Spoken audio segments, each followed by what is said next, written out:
Welcome to What is Going for new thought from the edge of Each week on Times flagship radio show, veteran broadcaster, author, and media consultant Sandie Sedgbeer conducts thought-provoking interviews with inspirational authors, artists, musicians, scientists, speakers, and filmmakers who are working at the point where spirituality and science meet consciousness at the very edge of Here is your host, Sandie Sedgbeer.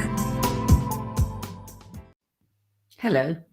We've all heard stories of spontaneous healings, radical remissions, and miracle recoveries from incurable cancers. But in truth, how many of us understand enough about the actual mechanics of miracles to believe that one could happen for us? Joseph Selbie is a dedicated Kriya meditation and yoga teacher and international speaker and conference leader. He's helped hundreds of people awaken to their own spiritual potentials. A polymath and author whose books include The Physics of God, Break Through the Limits of the Brain, Joseph Selbie joins me today to discuss his latest book, The Physics of Miraculous Healing: How Emotion, Mind, and Spirit Enable Unlimited Self-Healing, which not only presents solid evidence from the frontiers of modern physics to support that no condition or disease is incurable, but also shares tried and tested practices and techniques to help you access your own potential for rapid and miraculous self-healing. Joseph Selbie, welcome back to the show. Thanks for having me back. Pleasure to be here. Always a pleasure to speak with you, Joseph. So, no disease or condition is incurable. Many would say that's a really bold statement to make, but you say there is solid evidence. Tell us about that.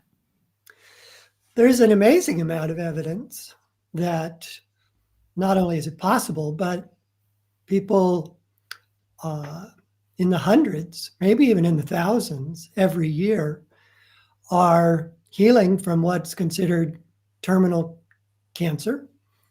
And there are scientifically verified experiences of people having extraordinarily rapid healing. So one of my favorite stories is about a woman named Barbara Kumiski. And this story occurred in the 60s, I believe, perhaps the 70s.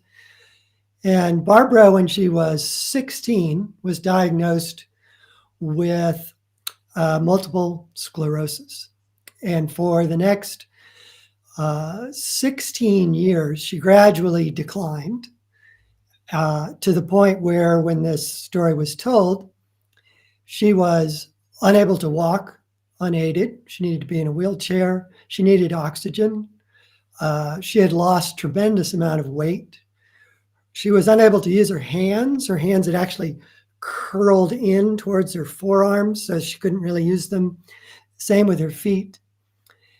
And while being visited by friends, just in the middle of a conversation, she heard a voice that said, "Get up and walk." And she did. She stood up, and as she stood up, her hands uncurled. The weight that she had lost returned. Her feet resumed their normal position. She was able to walk unaided into the living room of her parents' home. And literally within minutes, she was completely not only healed, but restored to health. Restored to her normal body functions. The next day, she saw her doctor, who had consulted with her for now almost 20 years. And he said, there is no sign at all of multiple sclerosis anywhere in your body at this point. Now, it's very interesting that what goes with this is her description of what she experienced, and particularly what she had been experiencing for a while, was that even though she couldn't be serviceful to people, she couldn't be helpful, she couldn't be, as she put it, functioning in the world as most people do, she had found her way to be of service to people, to be what she called a contributing member of the human race by praying for people. And she spent hours every day praying for people in need, for various needs, health, problems in their lives, not enough money, all the things that you would expect people to ask for help with in a prayerful way. And she was so deep into it that she felt completely at peace with who she was, what her role in life was. She didn't feel like she was a victim or suffering in any way because she had found this way to serve and to feel that sense of service. And she attributes that sort of state of awareness, that sort of state of consciousness to being what drew this tremendous grace that healed her. So there's a lot of things we can unpack in that story, but one of them certainly is that she healed far, far more rapidly than modern medicine can account for. And that not only was it rapid, but it was recovery from a disease that's generally considered to be eventually fatal. So there are other stories that I have encountered, and as we go, I can share more with you. But if something like that can happen even once, and it happens far more often than once, in fact, but if it can happen even once, Yes. we should try to understand how it could possibly have happened, right? Yeah. And so modern medicine doesn't have an answer. No. Because modern medicine is based on science that is, ironically, perhaps for this, what we consider to be this leading edge, cutting edge science, it's relying on fundamental principles that are over 100 years out of date. Yes. Yeah. And they spend more time trying to disprove than trying to prove. I mean, it's interesting, this particular story that you've just shared, when you compare it to Anita Moorjani's story, where she was somebody who lived in fear. She wasn't at home with herself because she had so much fear in her life. She also had complete healing after her near-death experience when she left her body and spoke to her father. And the doctors immediately didn't believe it either. Yes, because it just doesn't fit their model. They literally don't think it's possible. Yeah. So when it happens, they look for any other explanation they can. And typically it's put down to misdiagnosis. Yes. That the person really didn't have that condition, even though all the doctors thought they did. And so they were able to have this rapid healing because they were suffering from something else. Yeah. But there are so many instances where there's just no question the diagnosis was originally accurate and that their healing was remarkable nonetheless, that you really have to question it.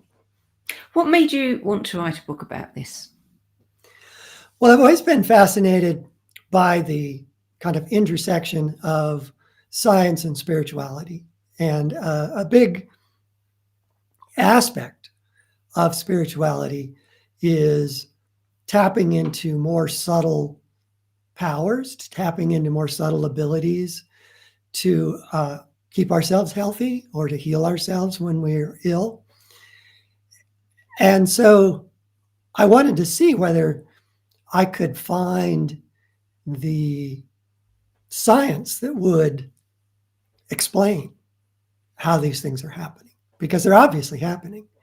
And I think the more people who can be open to this deeper way of healing, this deeper way of staying healthy, the better. So if it takes understanding another level of science in order for people to be open to it, then I think that's a needed service right now, a needed step for people to be able to take. And my mind just kind of works with this combination of science and spirituality because I've always been science oriented, but I also have been a meditator for 50 years and have taught experiential spirituality. So the two just work together in my mind just all the time. I'm always thinking about when I read an article about some new breakthrough, I think, oh, well, how does that fit with another and complementary picture of reality that we get from spiritual teachers? And as you make clear in the book, modern physics, not modern medicine, can explain extraordinary healing. Yes. And modern physics really sort of was just a continuation of the kind of line of discovery, the steps of discovery that originally ushered in very important principles for modern medicine, essentially classical physics and how atoms and molecules work and interact with each other. All that is real and important, but that's where modern medicine stopped. But modern physics kept going, and modern physics kept going into relativity with Einstein's famous equation E equals mc squared. The underlying glimpse that gives us into the nature of reality is there is no such thing as matter. There really is no such thing as atoms and molecules. Atoms and molecules are energies moving in stable patterns that interact with each other. So this is the first glimpse we get that we might be a lot more mutable than we tend to think, because modern science tends to think that atoms and molecules, short of a nuclear explosion, will remain exactly as they are. They will remain as these fixed objects. But already we have that door opening through relativity that we too are made of energy. And then quantum physics came along with a mind-bending next step that not only is matter essentially energy, there are times when the energy in matter behaves as waves of energy, formless waves of energy, and then it can revert back to behaving like atoms and molecules. And this is known as the wave-particle duality. And that this Jekyll-Hyde transformation happens all the time. So not only are we made of energy, but it could be quite possible. In fact, I believe it's most of the time. The energies that make up our physical body are behaving like waves. So they're even more mutable because they are formless when they're behaving as waves.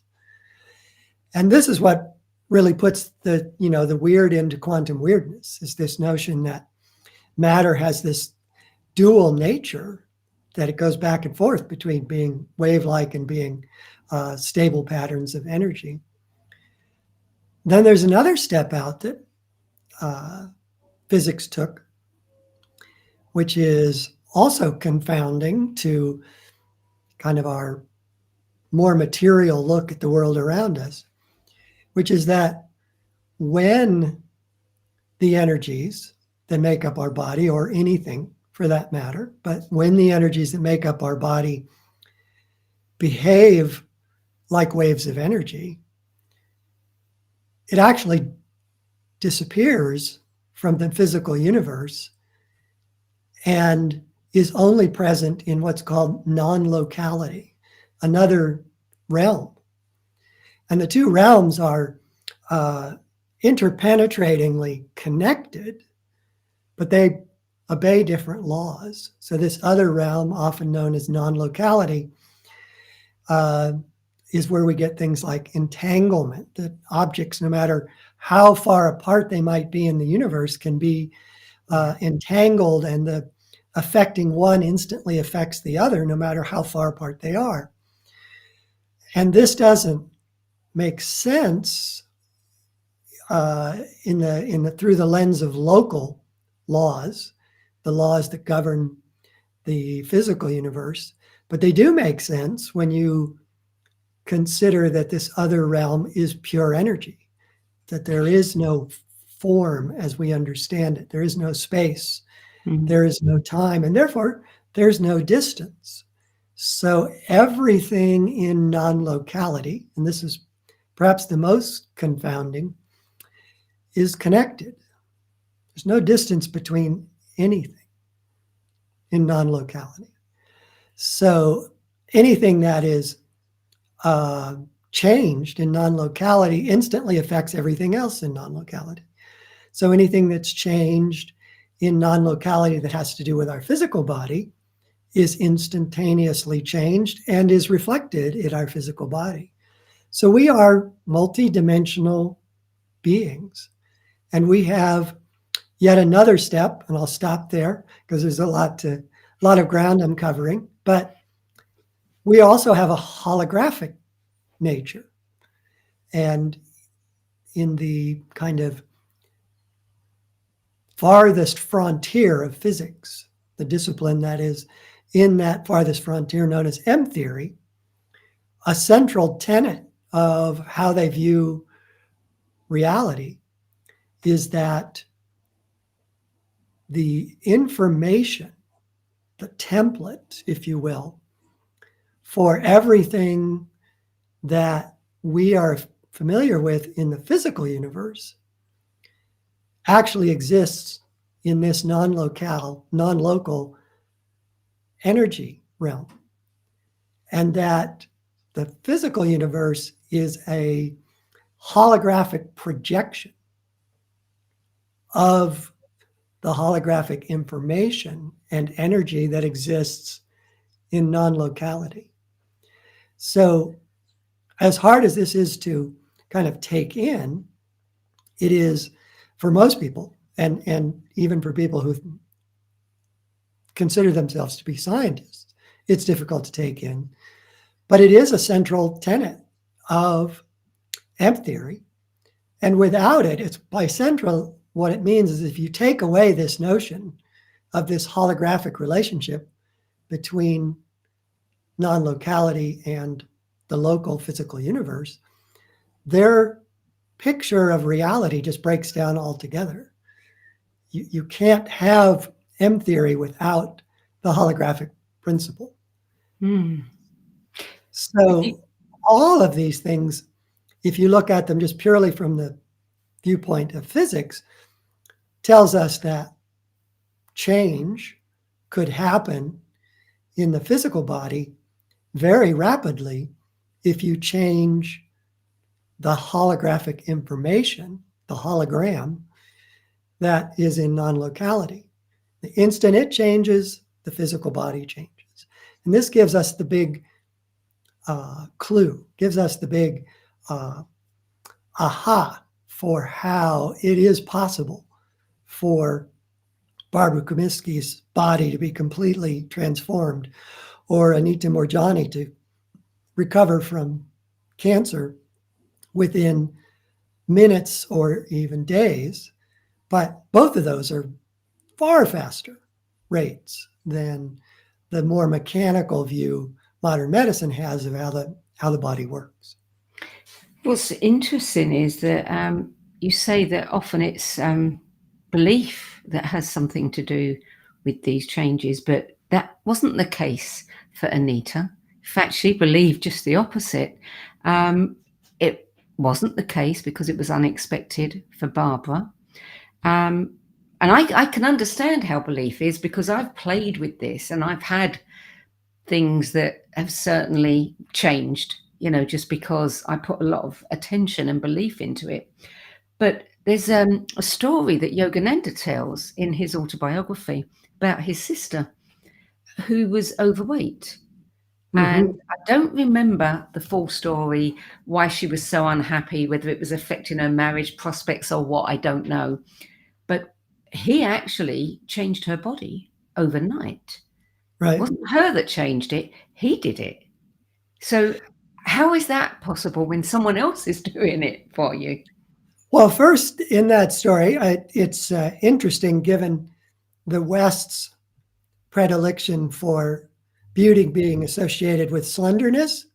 She was actually worried about the fact that she was thin. Oh, it was And thin, not fat. She wanted to be more, Oh, okay. Wrong way round. round and curvy, because in that time in India, that was considered more beautiful. Yeah. So just a interesting sidelight on how societies value things. But what Yogananda did was he worked with her for a while and asked her to do very specific yogic practices. And then at some point, he was able to say, okay, essentially to her, okay, you're ready. You're ready for this transformation. And with, some degree of humorous interchange between siblings, he said, well, just how big do you want to be? And she said, she threw out something comical. I want to be like you, essentially. She wanted to have the same kind of proportions as her brother. And he said, okay, you will have it. So there were two things operating there. One is she was receptive to him because she already knew that her brother was an extraordinary person spiritually. She knew he had worked other healings on other people. So she was ready to believe with his help that she could become this more beautiful version of herself. And he was, in fact, a skilled healer because he knew he had to bring her to the point where she was ready to fully believe it, to really completely embrace it. Mm. And so at the right time, he said, now it's going to happen, and it did. But that change based on what we believe is echoed in many other ways besides that particular case. There's a story that I share in the book about a man named Mr. Wright. Mr. Wright suffered from lymphoma. And as the story begins, he is in a hospital with weeks to live. His doctor, Dr. West, was taking care of him, but pretty much everybody's opinion was that he didn't have much longer to go. But Mr. Wright found an article in a medical journal that said in the very hospital where he was a patient, there was going to be a chemotherapy drug trialed for lymphoma, his particular condition. And he got very excited by this possibility. He was a strong believer in modern medicine, the miracles of modern medicine, so to speak.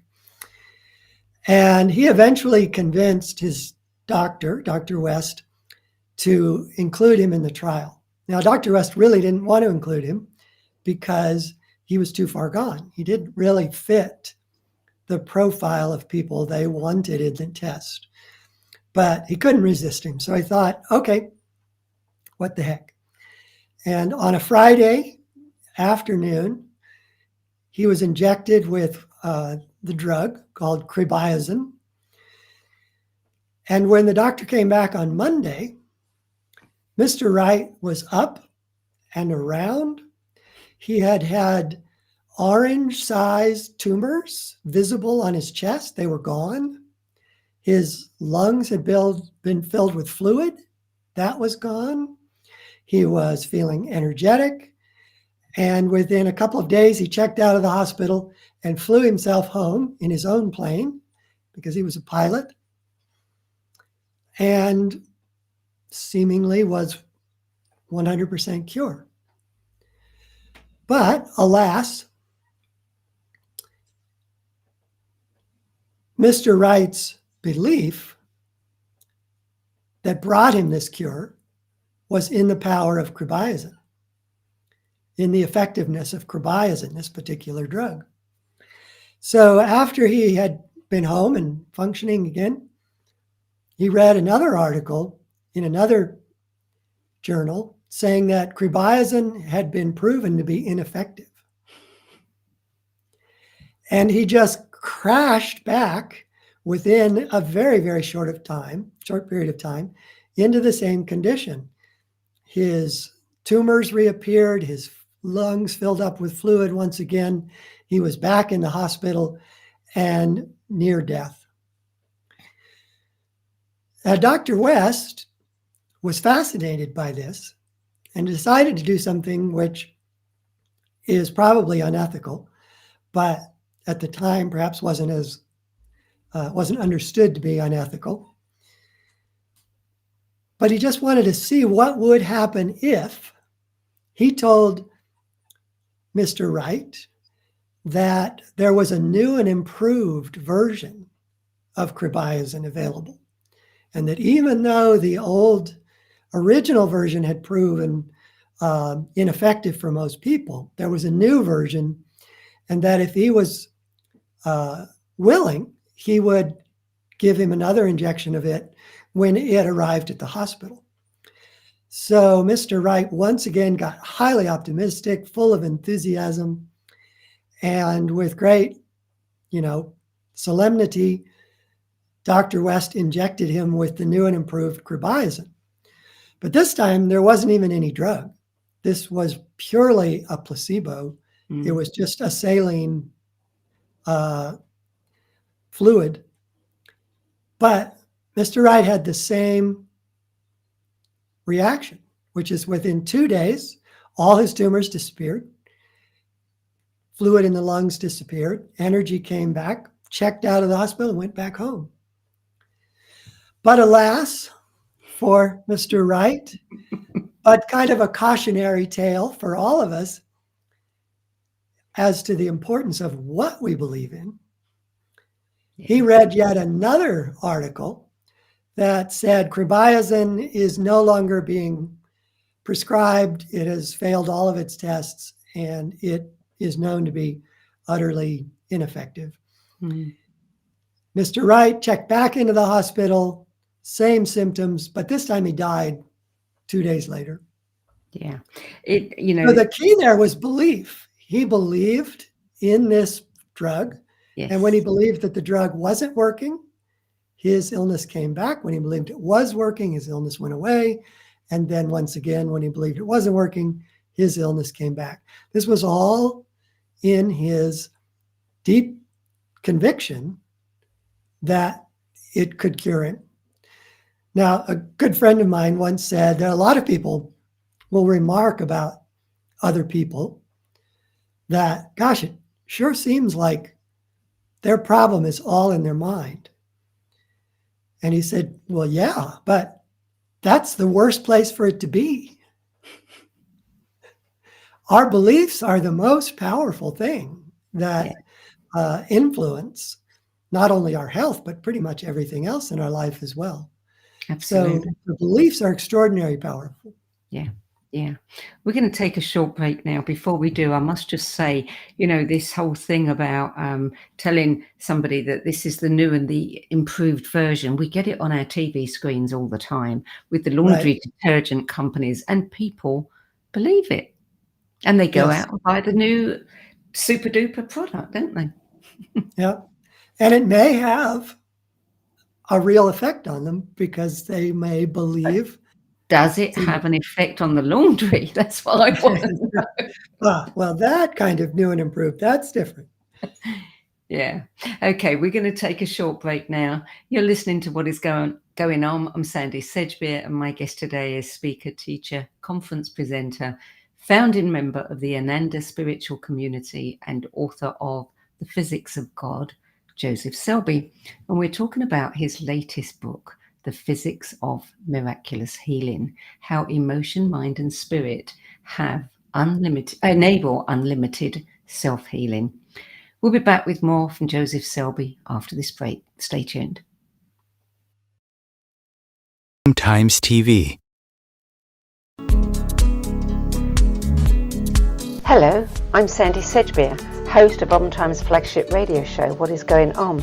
And as an author, editor and 13 times book judge who's read thousands of books and interviewed hundreds of authors, I'm constantly asked what's really worth reading and what's not. So I created the No BS Spiritual Book Club to help you save time and money by picking the brains of discerning names who have walked this path before you. There's no catch, no fees and no BS. Just an ever-growing library of 10 best spiritual book lists from some of your favourite authors and teachers, plus free book excerpts, audios and video interviews with people like Don Miguel Ruiz Jr., David G., Lee Harris, Mark Nepo and more. From well-known classics to hidden gems you've never heard of, it's the only no BS guide to the best spiritual books to enlighten your journey of self-discovery. So why not join the club? Get inspired and save money at the nobsspiritualbookclub.com. Imagine becoming a super influencer. Reinvent yourself, invest in your brand, and then manifest your success with a robust spheric approach. Times Media and Broadcasting offers a unique and multifaceted way to become the spiritual and conscious influencer you deserve to be by putting your message across our powerful platform with its proven record of integrity and excellence.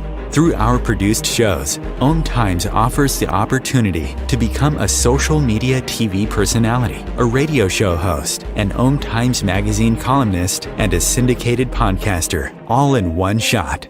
By live streaming your show on Times TV and broadcasting it across the extensive Times radio and TV networks, you become more than a host. You become an ambassador and a force for positive change.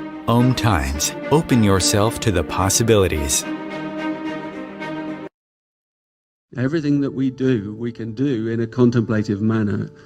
Through the art of contemplation, you can use the gene keys in a really powerful way. Gene Keys is basically the code book of life. In the Gene Keys, the book is made up of these 3 levels: shadows, gifts, and cities. And the journey is through those 3 levels, kind of unpicking of the shadow states, the releasing of the gifts, and then the embodying of this higher consciousness called the city. And the cities are very exalted words. And it's not like we kind of suddenly are all these exalted Christ-like beings, but we have flashes and illuminations along the journey. And the more we get stuck into the journey, the more illumination comes to us, because the more we're releasing the light from in these codes inside our DNA. So all those revelations are inside us. So the contemplative way is the inner way.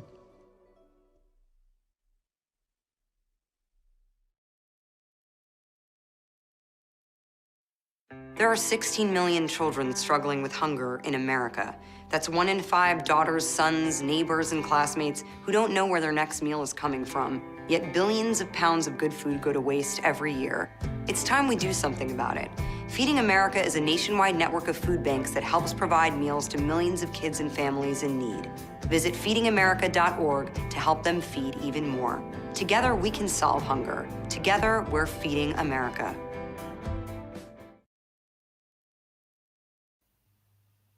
Welcome back, Joseph Selbie. Of course, some really concrete proof of the power of belief, the power of the mind, comes through studies with people with multiple beliefs. Yes, it's an extraordinary demonstration of the power of belief, because as each personality comes in or departs, the body essentially that is being inhabited by that particular personality will conform to their deeply held beliefs about their appearance, about their general level of health, and about their abilities. So extraordinary can that be, that there are some personalities who have different eye colors from others. So one personality out of, let's say, 10 will have blue eyes, while the others will have green. So that's extraordinary. That means that billions upon billions of atoms and molecules had to change instantaneously in order for those eyes to change color. It's no small thing. The most extraordinary story I know about the power of multiple personalities to change the body is about a German woman who, when she came to get therapy for the multiple personality disorder, was completely blind. But during the course of her therapy, where she was able to, open up and accept this concept of her having these different facets of herself, one by one, 9 out of 10 of her personalities began to be able to see to varying degrees. Now that's extraordinary enough, but think about the scenario that she's constantly changing personalities. So each personality that has a different level of sight immediately, instantly has that different level of sight when they shift to a new personality. And one of them never did be able to see. One of those 10 personalities was completely blind. And they tested her when she was in this personality with what's called visually evoked potential. They put the usual EEG kind of sensor net on her head, and then they shined a really bright light in her eyes. And there was absolutely no activity anywhere in her brain acknowledging that light, including in the visual cortex, which is the back of her brain.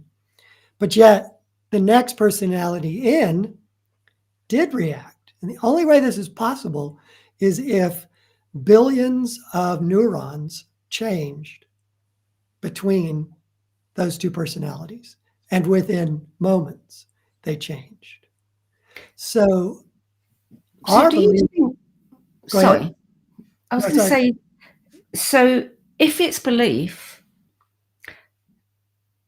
were they actually, measuring her brain waves as she changed personality? Because in one personality, she's obviously got no belief or knowledge of the other personality.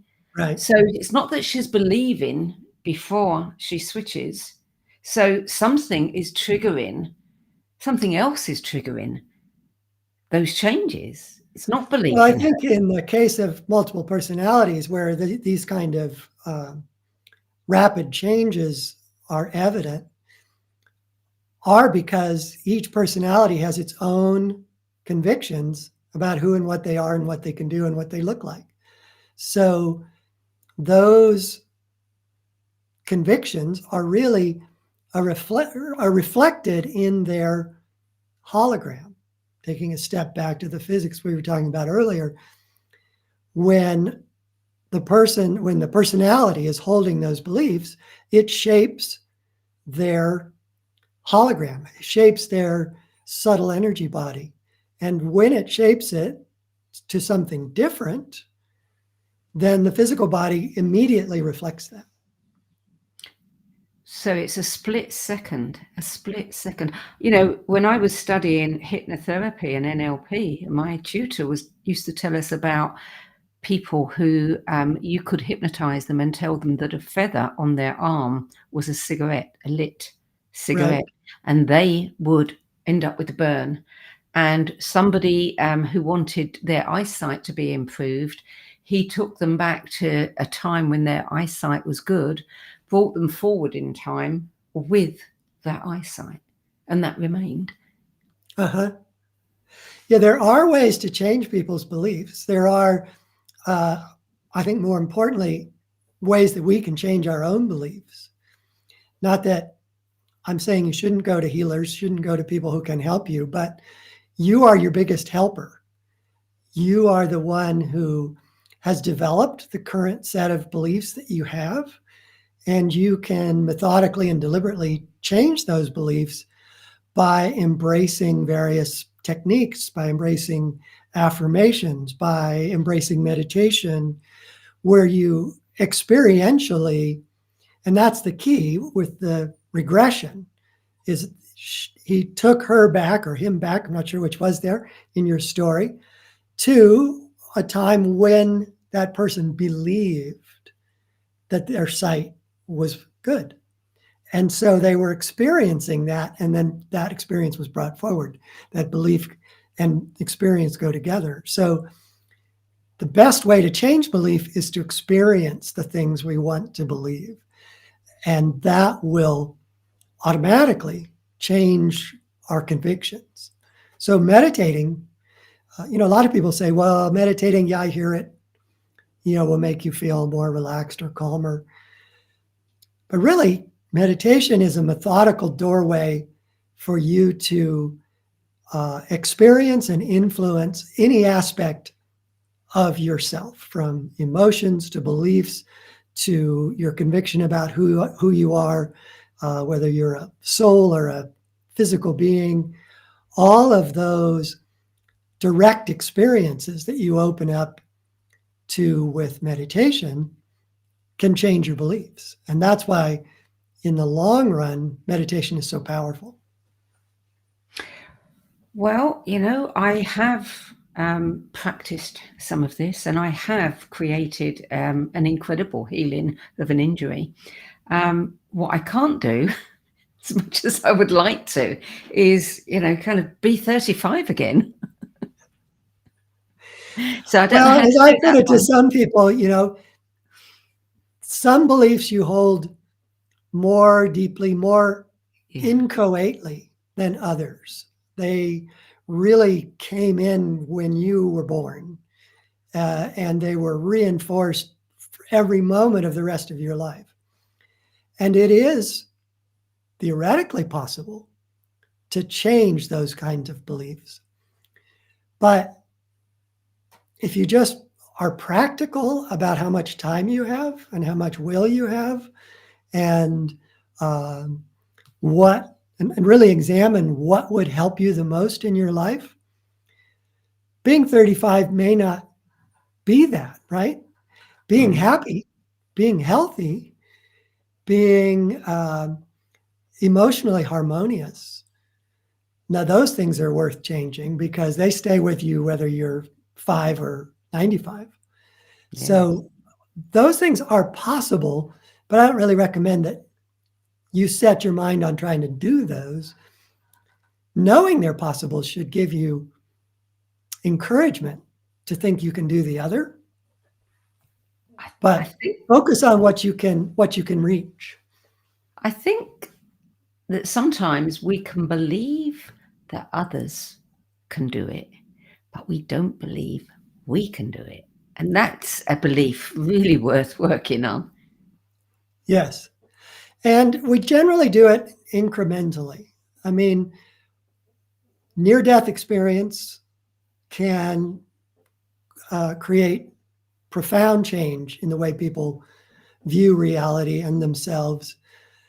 But unless when you meditate, you can completely leave the body and experience the astral regions in the heavens, you're unlikely to be able to engineer that same level, that same dramatic amount of change. So what I say to people is accept that it's going to be incremental, but be methodical about it, be deliberate about it, that you really can change it over time. I've meditated for 50 years, and it's given me a very encouraging perspective on how much change can actually come to me over the years, that is born of direct experience of spirit, is born of connecting to deeper beliefs or experiencing more harmonious emotions. But all of it took time. And what about emotion? Be realistic in your expectations. Yeah. What about emotion? Because we hear over and over again that in manifesting, emotion is very important. The saying, thoughts are electric, emotions are magnetic. You've got to have the emotion in order to attract.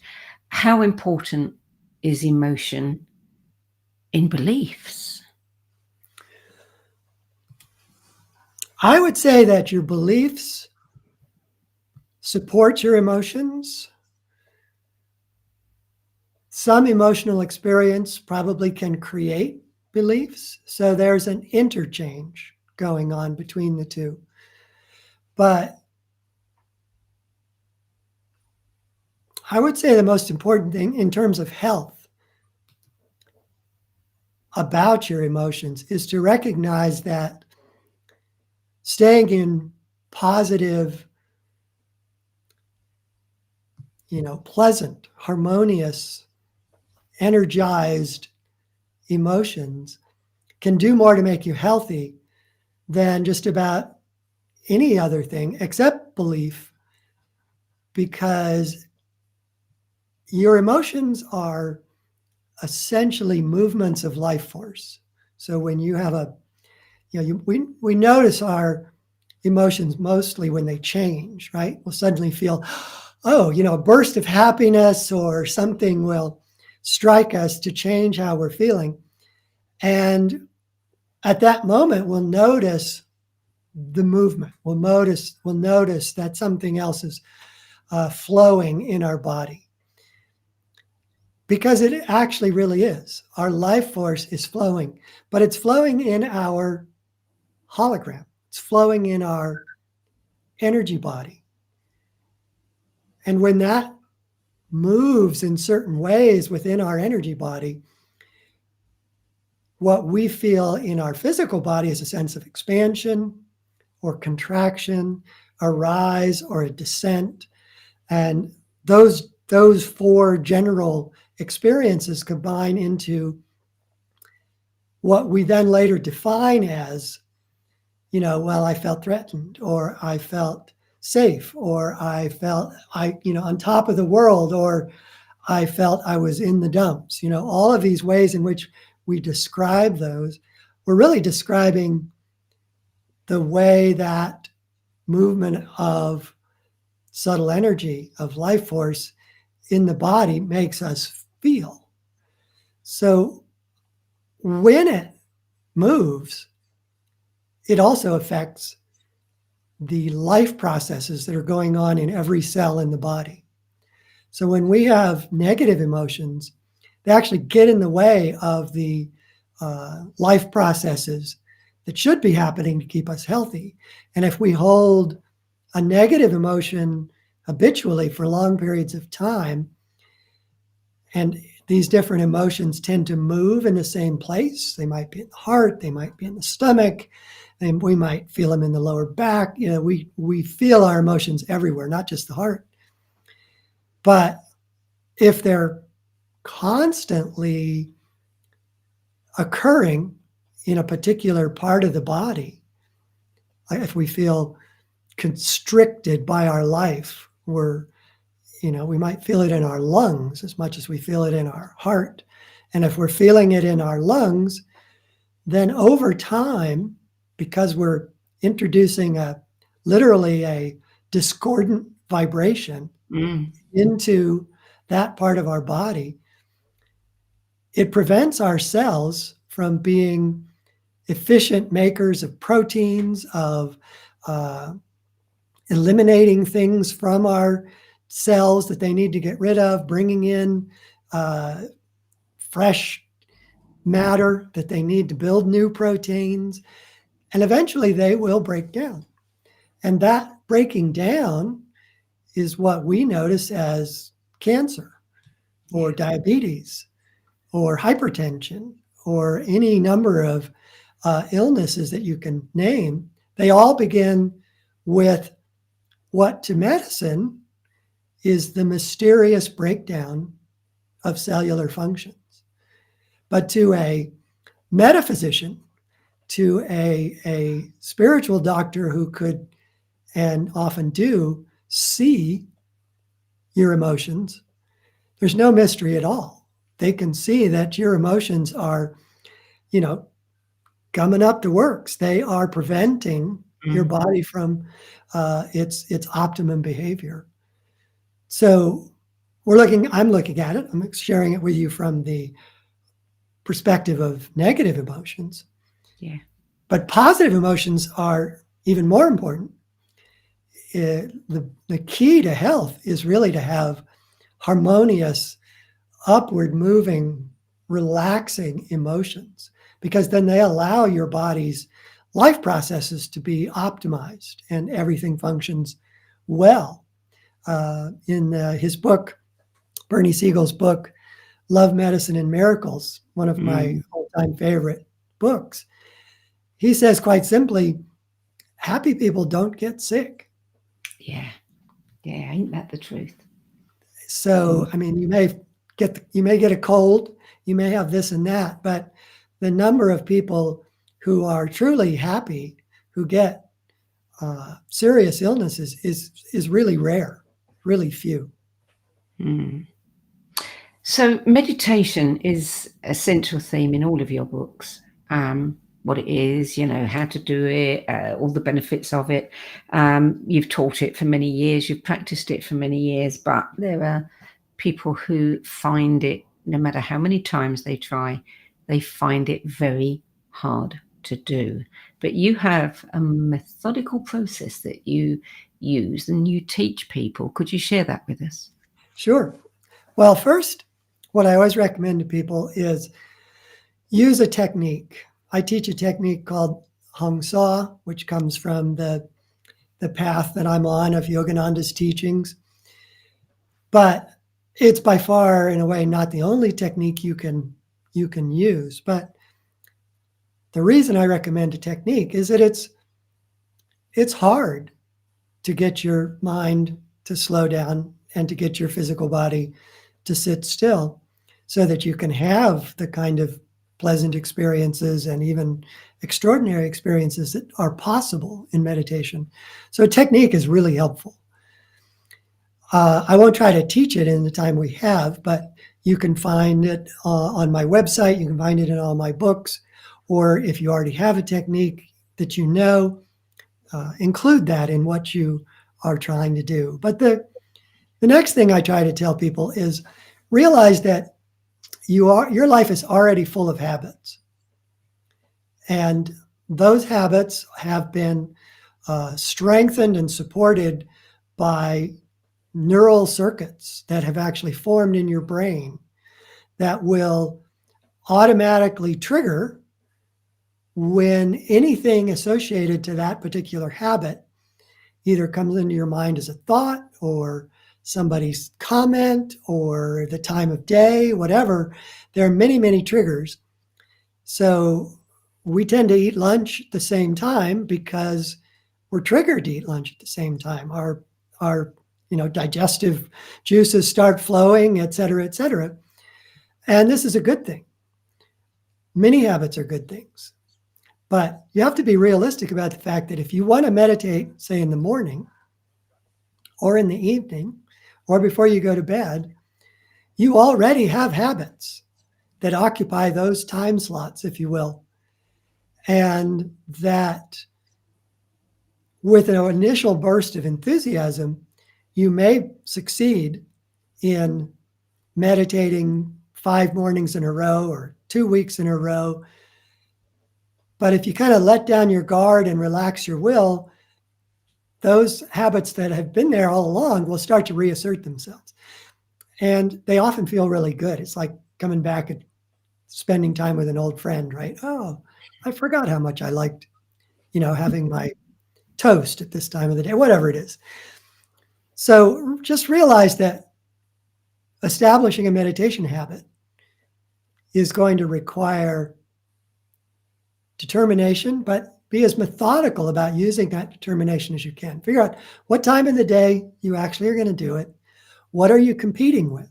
So if you do have something you normally do at that time, are you going to shift it to another time? Are you going to modify it? Are you going to shorten it? Are you going to get up earlier? Whatever it is, realize that you've got to make a space in your life for this to happen over and over and over. Also realize that if you stick with it for weeks to months, you're also going to create a neural circuit that supports meditation. I liken it to beginning to meditate is like starting on a bicycle, riding up to the top of a plateau. You have to work at it. But when you get to the plateau, it's much easier going. So the first weeks, first months perhaps, of establishing a meditation habit will take some effort. But once you establish the habit, then it's far more easy to meditate regularly. Yeah. So just stick with it and don't expect that you're instantly going to be able to sit still and control your thoughts. It's kind of like if you take up tennis, you're not going to play like Rafa Nadal. I'm going to have to interrupt you, Joseph, because we really are almost out of time. So I want to say thank you for joining us today. Thank you for this book. It truly is, it really did an awful lot for me, and I'm sure it'll do a lot for others who read it too. So thank you. Thank you. So The Physics of Miraculous Healing, How Emotion, Mind and Spirit Enable Unlimited Self-Healing by Joseph Selbie is published by TriStream, an imprint of Protectors Press, and is available in paperback, Kindle and Audible audiobook. So for more information about Joseph's books, his events, articles and resources for meditation, you can visit his website, josephselbie, SELBIE.com. That brings us to the end of this week's show. I'm Sandie Sedgbeer. I'll be back at the same time next week with another edition of What is Going On. Till then, it's goodbye from me. Thank you, Joseph. Thank you.